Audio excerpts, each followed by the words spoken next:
Alright guys, so welcome back to a brand new video. Today I thought I'd do another episode of Living with an Audi RS3. This is at a request from someone who subscribed to the channel, who's commented and said to do like a maintenance. This is stage 2 car now, so it is obviously a bit different. So yeah, let's get into it. Maintenance, that's a very key topic when it comes to performance cars. It's not just buying them, it's about running them too. We've touched on fuel economy. We all know it's a very practical car. You can drive it, it's fine, it's not going to cause any issues. It's not like aggressively like just chucking you around in the cabin. Like it's not like an old school old car where you just be bouncing around everywhere. It's actually quite comfortable. Yeah, so maintenance, key question. So it's an RS3, so everything you buy for it will come with an RS tax. Everything will cost a lot more. For example, the front discs and pads, if they need changing, that's £1,200 just gone instantly.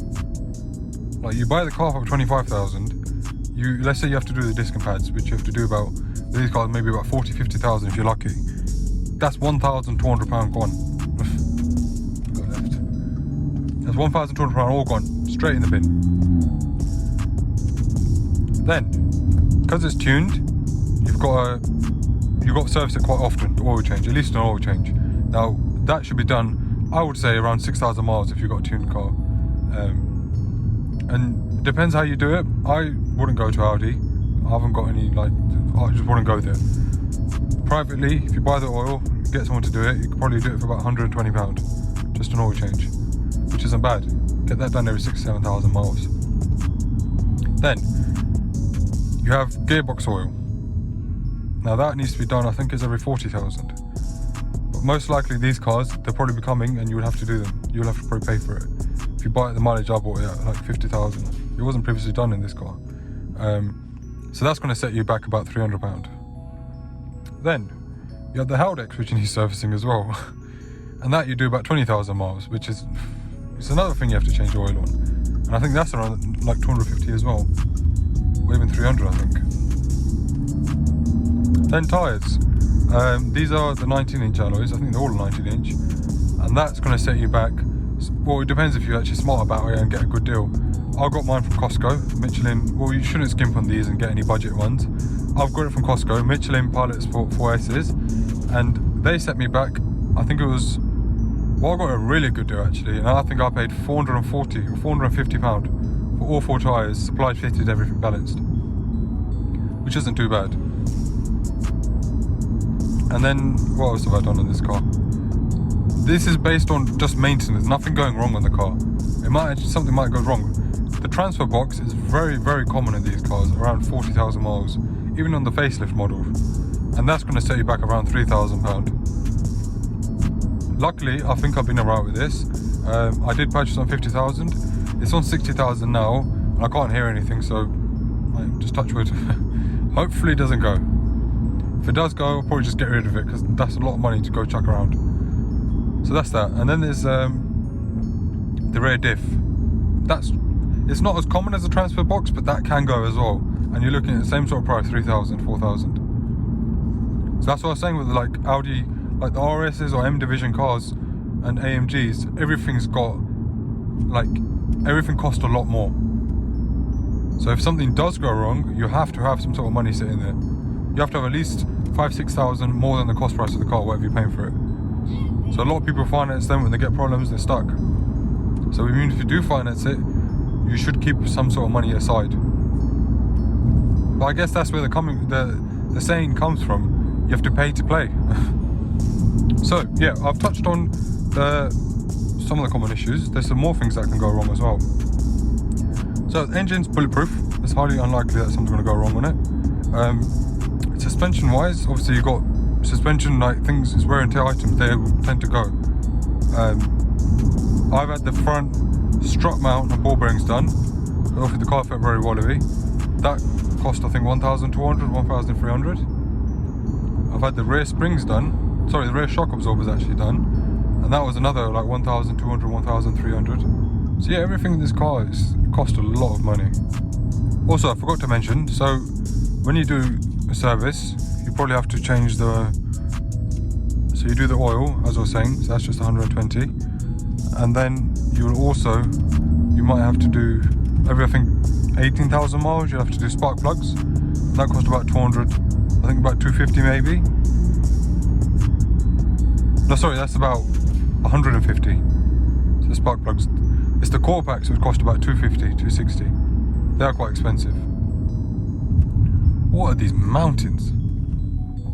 But yeah, I think these are all things you have to really consider when purchasing this generation of Audi RS3, because these are all costs that could come about. Don't get me wrong, it's an amazing car. Like, for the fuel economy, touch wood if something doesn't go wrong. Like, again, maintenance, like, yeah, it's what, £250 for the gearbox service. Let's say 250 for the Howdix, that's £500. Like, yeah, fair enough. But you would have to do that, like, let's say you get a BMW 3 Series. Although the ZF gearbox, you're not supposed to, well, it says it's sealed for life, you shouldn't do it, but you obviously need to do that. Nothing can, like, it's an oil, isn't it? It degrades over time. So yeah, like, I think there's nothing, like, drastic about it. As long as you're smart. As long as you, like, for example, service. If you give it to Audi, they'll charge you £450, £500. But if you used your head, you could go to, I don't know, your car parts or something like that, get the Castrol 5W30, 5W40, and chuck that in. Pay like a local indie mechanic £30-40, he'll put it in for you. You save considerable money like that. But one thing I've realised with these, like, performance cars is, once in a while you really do have to give it a good thrashing and just clear everything out. Because I felt like my brakes were touching, it felt a bit laggy. But over like last week, I took it on some country lanes, gave it a good hammering, used the brakes and properly pushed it through its paces. And now it's a lot better. You don't feel any sticking, you don't feel nothing like that. Now it feels smooth as anything. So let's say you have £25,000 and you're looking to buy a car. What other cars would you be considering? Well, you have the F10 M5. Yeah, they're different cars, but it's still in the same price bracket. You have the M4. With those sort of cars, yeah, the rear-wheel drive is probably a lot more fun.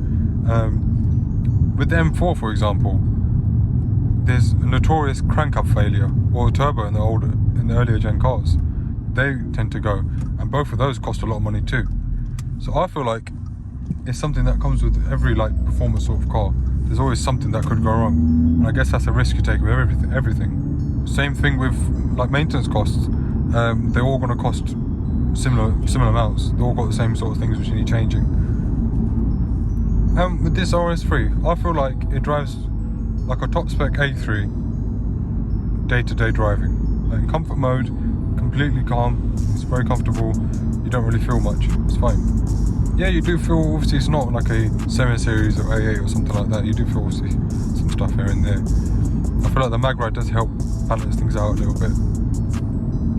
But it's only when you pop it into dynamic mode, so the sport version, the sport mode of the car, that's when things start to pick up and you start to feel everything. I'll do that now.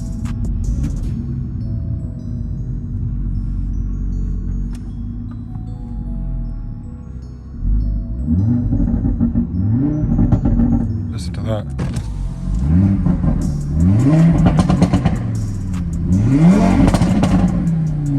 Oh, what a machine.